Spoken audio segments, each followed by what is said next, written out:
Hello? Michael. Yeah. How you doing? Good. Welcome down under. Thanks. Mate, looking at your bio, I share something in common with one of the world's best athletes. We're both born September 13. All right. Good to have you down here, mate. What prompted you to come down to Australia, Michael? Well, I've never been here before, so I definitely wanted to come down and, get a chance to experience Australia. Also, this early in the season, we haven't started our outdoor season yet in the States or anywhere else on the international circuit, so it's a good opportunity for me to get to come down and compete in an outdoor meet this early and, just go ahead and get my season started. And since I'm running a new event this year, running 100 meters, I want to get in as many races as early as possible so when the season starts, I'll be ready to run. Well, Michael, you're setting records, of course, at all sorts of events. You've got sub 44 times for the 400, sub 20 now for the 200. Are you looking for the perfect set now, sub 10 second for the 100? Yeah, I think that before the end of the season is over, I think that I can get under that, and that's my goal. That's what I'd like to do eventually. So I'm just going to take it one step at a time, and I have no idea what I'm capable of running at 100 meters, but that would definitely make me happy to go under 10 seconds. Do you believe you haven't as yet peaked, Michael? No, I don't believe in peaking. I think that, once you get to a level, and the way my career is always going, once I get to a level, I continue to run at that level and then take it to the next level. So I don't think that if I run so fast at one point that eventually from that point it has to go downhill. I think with age, eventually, you're gonna of course start to go back downhill, but at that point, that's when I plan to get out of the sport.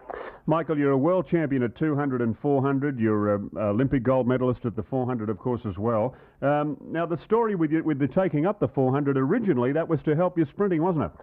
Well, what it was I started taking up the 400 back in college, running it every now and then because it was, something to just get away from running at 200 all of the time. And then last year I sustained an injury, so I decided that the best thing for me to do was to run the 400 instead of the 200 to keep some of the pressure off my legs. So I decided to just go with the 400 throughout the season and just see what I could do in that event.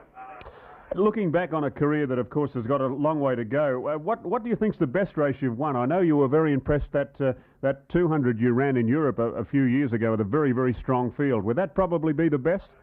I don't know. There are different races. I run a lot of races, and I really couldn't say which one was the best one. I've gotten a lot of fulfillment out of a lot of the races. I just like to compete, and anytime there's a lot of major competition, I always want to do the best that I can. What are you going to concentrate now on Atlanta? Will it be possible for you to do 1, 2, and 4, or is that just not possible? No, that's not possible. What I would like to do is at least do 2 of those events, so either the 100 and 200 or the 200 and 400. Most likely at this point it will probably be the 200 and 400. Okay, do you think you could get under that 10 seconds while you're down under?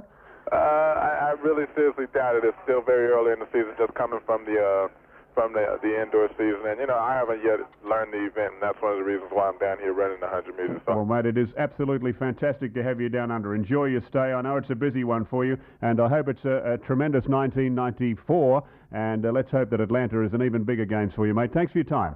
Thanks.